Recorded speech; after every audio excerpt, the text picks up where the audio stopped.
Hello, welcome back to the History Speaks reading series. This is Chapter 8 of the Arab Rule in Africa, Algeria, the last Arab revolt in Africa. On All Saints' Day, 1st of November 1954, the fiercest revolt in Africa's modern history broke out, one besides which the Congolese tragedy dwindles into a minor, if protracted, battle. According to different estimates, the number of its victims varied from a few tens of thousands to over 500,000. It directly affected the lives of the 10 million inhabitants of Algeria, and indirectly the lives of 45 million metropolitan Frenchmen. Historians will, no doubt, comment for a long time to come on this war, which has submerged Algeria in violence and bitterly divided the people of France itself. However, to many people, one fact stands out above all: the passions which it has aroused. From the start, the Algerian War has been part of the upheavals which have been shaking the Arab and African worlds since the end of the Second World War. With Morocco and Tunisia already approaching independence, in 1954, it was hardly likely that Algeria, despite its million Europeans, would escape the nationalist infection, especially when Black Africa too was steadily advancing towards sovereignty. It is no coincidence, writes a leading Egyptian daily, that the Algerian Revolution began 2 years after Gamal Abdel Nasser's in 1952, for the Algerians found in Cairo that inspiration, that moral affection which they needed. It was here in Cairo, in a little old street of our capital, that Ben Bella's companions planned the first stages of their revolt. It was from Cairo that the Algerian Revolution was launched. Likewise, it was in Tunis that the foundation of the Gouvernement Provisoire de la République Algérienne, or GPRA, the provisional government of the Algerian Republic, was announced in September 1958. From the first, Cairo and most of the Arab capitals actively supported the Algerian rebels, and granted asylum to the hundreds of them who fled from Algeria. On the initiative of Egypt, the Arab League set aside a portion of its budget to help the Algerian rebels. All the Arab states in the Middle East directly contributed financially. Despite and above all their bitter disputes, the Arabs seemed more or less united behind the Algerians. Cairo soon became the effective capital of the Algerian rebellion. The headquarters of the Front de Libération Nationale, or FLN, were there. Many Algerian officers were reported to be receiving their training in the Egyptian military academies, and the city was the starting point of several routes by which arms were smuggled to the Algerian Maquis. Many French leaders, in fact, became convinced that without Nasser and the support of his government gave to the FLN, the Algerian revolt could collapse, and this belief spread more and more among French military and official circles. Jacques Soutel, former Governor-General of Algeria and a fervent supporter of the Algérie Française movement, protested with real feeling against the Arabs' aversion of Algeria. In March 1956, he said, "The majority of the Algerian rebel leaders operate abroad. It can truthfully be said that the capitals of the revolt are Cairo, Baghdad, and Tripoli. There is indisputable documentary proof of the leading role of the Egyptian army's general staff in directing the rebellion. Algeria is only an instant, one might even say an excuse, in the struggle for a dream, but history is the record of dreams that become realities. The dream of an Arab empire spreading from the Middle East to the Atlantic, a dream that completely excludes the West, and especially France. We must clearly understand that we are face to face with people who are quite bluntly determined to drive us out of Algeria. This is an international problem of major importance. It is an act of aggression on the part of the pan-Arab movement led by Egypt." French official circles became increasingly concerned at the inflammatory broadcasts made by Cairo's Voice of the Arabs, which called for a jihad, holy war, against the French. In retaliation, the Arab language programs of the French radio grew increasingly hostile to Nasser. An illegal broadcasting station, the Voice of Free Egypt, began to make itself heard.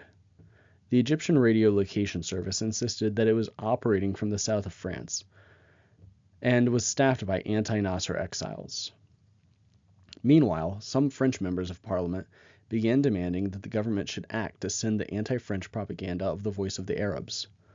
Maurice Bourguet-Manori, Minister of Defense in Guy Mollet's government, and one of the 6 principal planners of the Suez operation, expressed, 6 months before the operation, the determination of the French nation to resist any attempt at expansion in North Africa by fanatical Arab racialists, and to defend herself against this new crusade, whose only aim is the destruction of civilization. In Parliament, on the radio, and in the press, the idea was developed that the Algerian revolt could not survive without Arab, mainly Egyptian backing, and the inflammatory propaganda of the Voice of the Arabs. In June 1956, a French radio comment declared, "The Algerian war, started and maintained by the carpetbaggers from Cairo, will be won, and the Egyptian armchair warriors are not unaware of the propaganda. Hence the intensified violence of their incredible radio propaganda. Not even Dr. Goebbels sank to such depths of lies and duplicity." In April 1956, hundreds of copies of a document entitled "Beware of Nasserite Imperialism" had been distributed in France and several other countries. In it, President Nasser had been compared with Hitler and accused of planning to conquer the Arab states, Africa, and the whole Muslim world. From Algeria, from the famous Cinquième Bureau, responsible for the psychological warfare of the French army, came the same warnings. The Algerian broadcasts by the Voice of the Arabs were as dangerous as several battalions of Algerian rebels. Nasser's prestige among Algerian nationalist supporters was immense. French paratroops were reported to have found pictures of him in some of the most remote Kabylian villages. The idea that France had to put an end to Nasser and Arab nationalism before she could put an end to the Algerian rebellion gained ground with the French army. Egypt's nationalization of the Suez Canal hardened French and British official opinion and strengthened the Nasser must go school. The Suez expedition took place in the autumn of 1956. Although the Egyptian army had either avoided combat or been beaten and scattered, Abd el-Nasser emerged victorious from that adventure. In Algeria itself, Nasser's victory had tremendous repercussions among the Muslim nationalists, who regarded it as their own. The Algerian War soon became the concern of the whole Arab world. Not only Egypt, but Libya, Iraq, Syria, Sudan, Saudi Arabia, Jordan, the Lebanon, Yemen, and above all, the newly independent Maghreban states of Morocco and Tunisia helped and supported the Algerian rebels. Tunisia, in particular, made considerable efforts to limit the repercussions of the Algerian crisis. Even before his own country had won its independence, Bourguiba had warned of the danger that the Algerian revolt might constitute for the future of the Maghreb. When in 1956 Ferhat Abbas and two other Algerian leaders, Ahmed Francis and Tawfiq el-Madani, escaped to Cairo in order to join the FLN, he feared that the Algerian nationalist Muslim movement might become Egypt's political godchild. A few months later, he even suggested, in a much publicized interview, the creation of a North African confederation linked with France, which he called a Franco-North African Union. But in August 1957, he effectively ceased to demand political concessions from the FLN and became an avowed supporter of the struggle by his Algerian brothers. He turned a blind eye to the smuggling of arms into Algeria and allowed Tunis to become the new capital of the rebellion. Along the frontier with the Constantine Department, a whole Algerian army formed on Tunisian soil, stronger and better equipped and trained than the Tunisian army itself. From their side of the frontier, French troops could see Algerian rebels training and handling arms in the safety of Tunisian territory. Morocco did the same, opening her doors to the Algerian rebels, their couriers, and the shipments of arms. Tangier, indeed, soon became a center for the smuggling of arms and the transfer of men. As the war in Algeria spread and grew more savagely intense, support for the FLN spread throughout the Arab world, and material aid increased. The formation of the Provisional Government of the Algerian Republic in Tunis, announced in September 1958, further stimulated this aid by making it appear more legal. 3 weeks after the announcement, in fact, the Arab League decided to allocate the sum of £12 million to the GPRA. The importance of this decision may be better understood if it is realized that this sum represented the greater part of the whole national budget for some of the League's member states. The growth of the Pan-African movement at this period enabled still more moral and material aid to be mobilized for the Algerian FLN in the Arab and African countries. Recruitment centers for volunteers to fight in Algeria were opened in Cairo and other Arab capitals. Egyptian military colleges reportedly enrolled increasing numbers of felahas, or rebel soldiers, as cadets, and provided them with special rapid training courses in 1 year, instead of the usual 3. Other Algerian officers received their training in other Arab capitals, particularly in Baghdad, where the new republican government greatly increased its aid to the Algerian rebels. The Algerian nationalists themselves, indebted to the Arab countries as they were, declared from the start that their revolution was an integral part of the Arab and African Revolution. Al-Mujahid, the central organ of the FLN, declared categorically, "The Algerian people is in the front line of the struggle for the independence of the whole Arab nation." Praising Nasser as a hero of the Arab nation, the paper went on, "President Gamal Abdel Nasser has done so much for the liberation of the Maghreb. The misunderstandings among the Arab states will eventually be cleared up. In any case, these misunderstandings must not be allowed to obscure the essentials, that the Arab people are engaged in a common struggle." An Arab revolt, the Algerian uprising was also inspired, at least at the outset, by religious factors and by the publicized wish to, quote, "restore the grandeur of Islam," end quote.